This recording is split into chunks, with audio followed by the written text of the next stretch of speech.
Hi guys! So ever since the beginning of August I've been on a bit of a quest to get back into epic fantasy, with sci-fi as a sort of side quest. So I've been trying to find good epic fantasy series or standalones that are original, that are carefully developed, and where the author has ideally put some thought into writing style and narrative structure. But more of that in my August wrap-up or my next recent reads video. But spoiler alert, I was largely unsuccessful.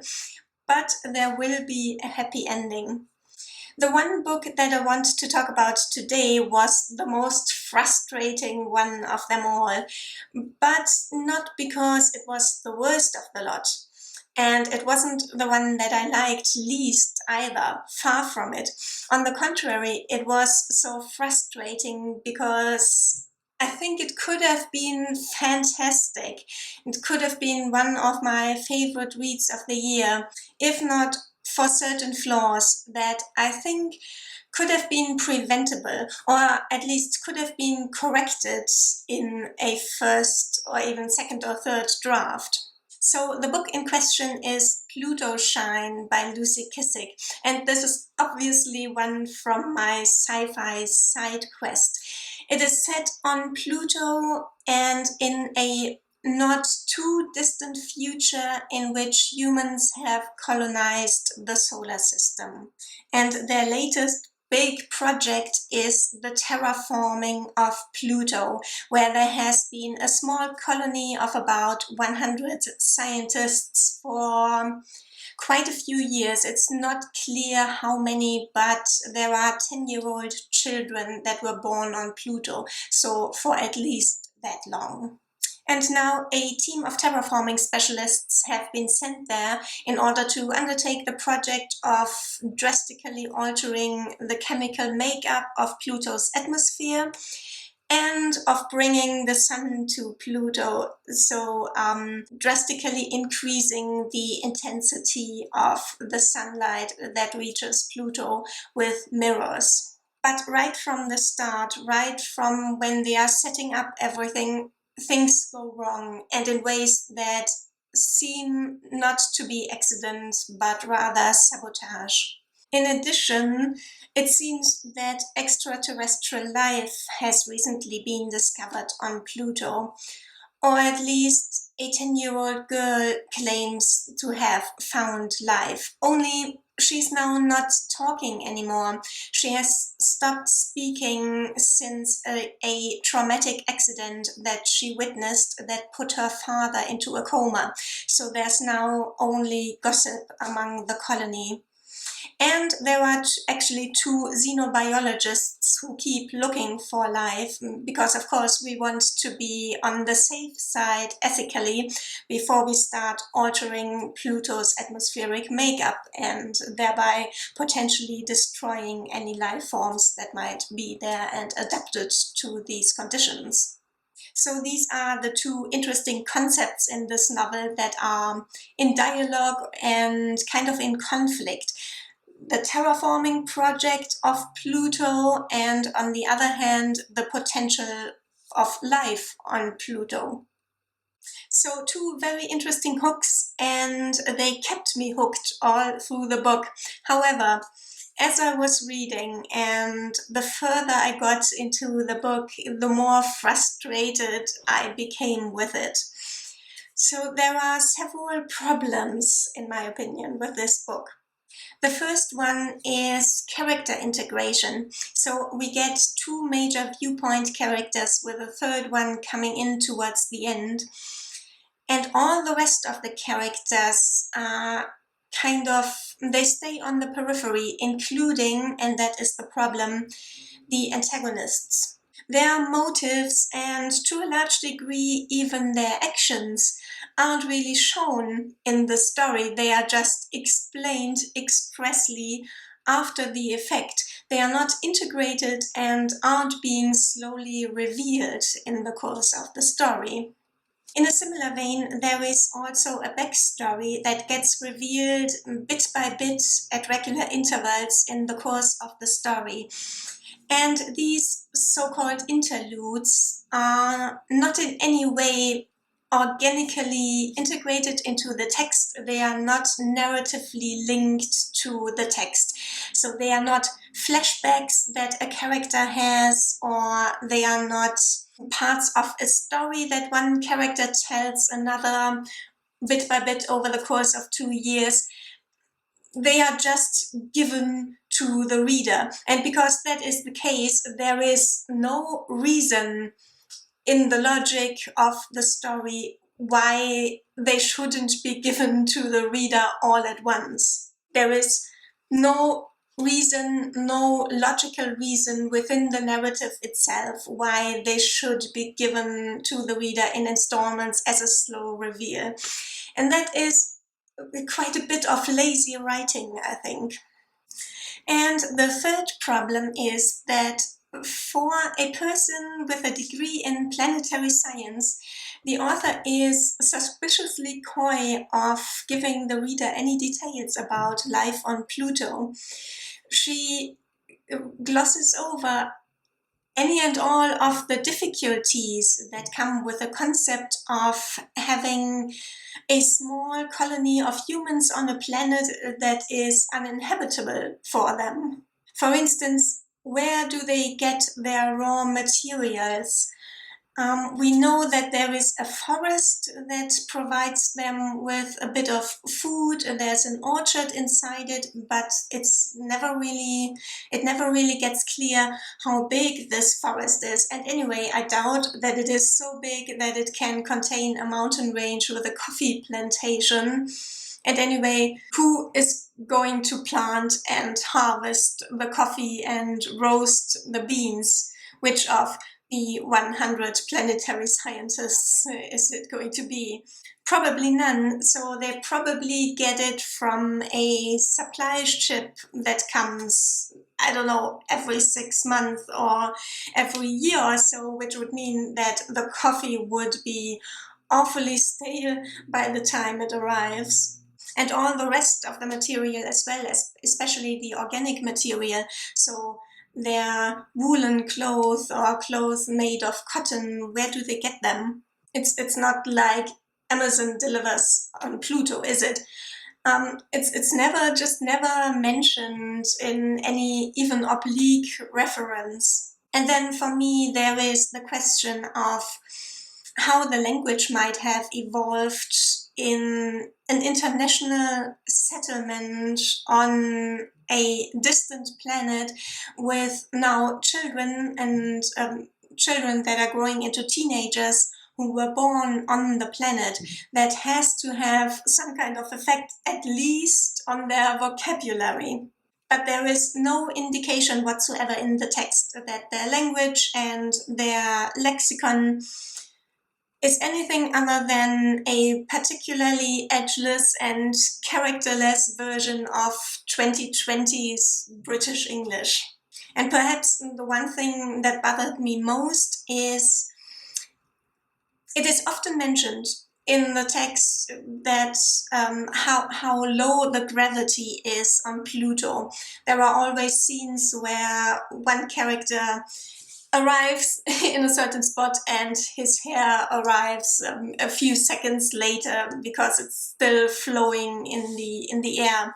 And that, of course, always makes me wonder how the humans in the colony deal with the effects of low gravity, the loss of bone density over the course of the years, and especially how children who are born on Pluto develop in this low gravity environment. I think it is, 90% of the gravity of planet Earth. That has got to have an effect on growing babies and developing children over the course of that many years. Now, I don't expect to get any detailed solution to these problems from the author, but I do expect that they are acknowledged in some way, shape, or form, and there might even be a reference to some kind of solution that they found, but that doesn't necessarily have to be demonstrated or explained in detail. Any reference whatsoever to this problem, to this being a problem, would have shown me that the author has thought of it and that she doesn't assume that her audience is either so dumb or so inattentive that they don't think of this, that they don't perceive the problems in this. And don't even get me started on problem number 4, which is one of my biggest pet peeves. It is that there is a phrase in a foreign language that is exactly 2 words long, and she managed to get both of them wrong and the 2 of them together wrong as well as the translation. And that shit happens every single time that an English speaker, an English-only speaker, incorporates a foreign language in their text. Every single time it is wrong in every single instance. It is so frustrating and infuriating. And in the case of a big publisher, which this is, it's Gollancz, and this is actually inexcusable. They have the resources to proofread these things, don't they? The language in question here is Latin, and don't tell me that there aren't any graduate students of classics in all of Britain who would have been happy to provide her with the correct translation in exchange for, I don't know, an Amazon gift card of £10 or so. It's just again that same laziness. Anyhow, before I get myself worked up too much, it might surprise you, but these weren't actually the reasons why the book was frustrating. Don't worry, it doesn't get worse, but the reason is a combination of these complaints and the fact that there were aspects about the book that I loved.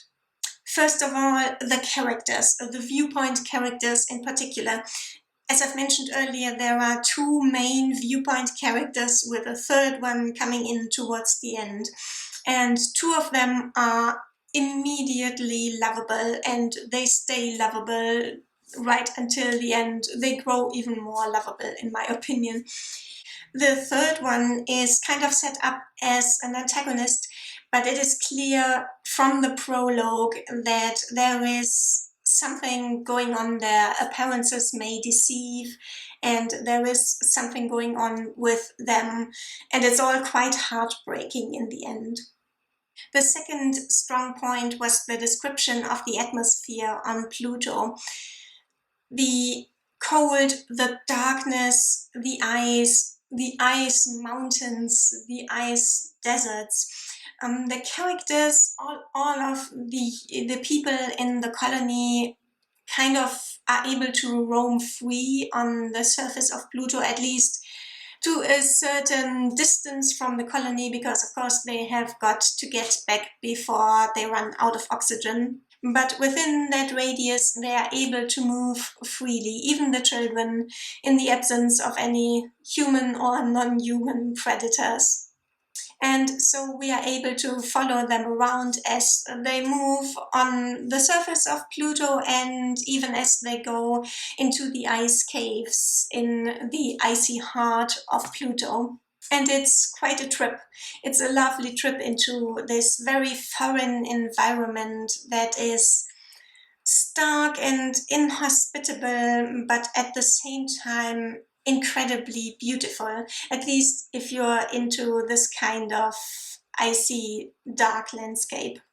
And there is even some lovely writing, not particularly flowery writing, but just some great turns of phrase and very atmospheric descriptions, which is rare, I think, traditionally in sci-fi. I've brought you an example. So this is the first sentence of the first chapter. So the first sentence of the book bar the prologue, but the first sentence of the first chapter. And it starts like this. The first time Nu saw the sun, she was a little girl, barely 0.02 years old, and ungainly on the soles of her heated boots. I think this is a great first sentence for any story, with such great hooks and elements that immediately raise questions that you want to have answered. And so, because there are so many great things in the book, the flaws, which were, in my opinion, quite a few and quite noticeable, they were stumbling blocks that I couldn't get over very easily. And I think that was a shame. It was a shame that they weren't ironed out during the editing process. In my opinion, the editors failed the author in the way this book was edited, and I think they could have helped her develop it a little bit better, a little bit more smoothly, and they could have made it a great book instead of just a good idea. However, this book was nominated for the Arthur C. Clarke Award 2023. So apparently there were people that thought that either they didn't perceive these problems as problems, or they didn't perceive them as quite such high stumbling blocks that I perceive them as. And maybe you are like those people, or maybe you're like me and you will perceive these problems as problems, but you will be able to enjoy the reading process regardless, which I did to a large degree. So if you're looking for a story that is set on a different planet, that contains some sci-fi that should have been hard but is actually quite soft, as I have explained, and with characters and a story and character arcs that will pull at your heartstrings, then I definitely recommend Plutoshine by Lucy Kissick. I definitely hope to read more from Lucy Kissick in the future. This was her debut novel, and I hope that her future ones will be a bit more even, a bit more smooth, a bit more thought through from the beginning. And I hope that she will get the resources from her publisher that she deserves. So that was probably my favorite book from the month of August. And I'll see you again soon with the full story of my epic quest for epic fantasy. You know what I mean. See you soon, guys. Bye.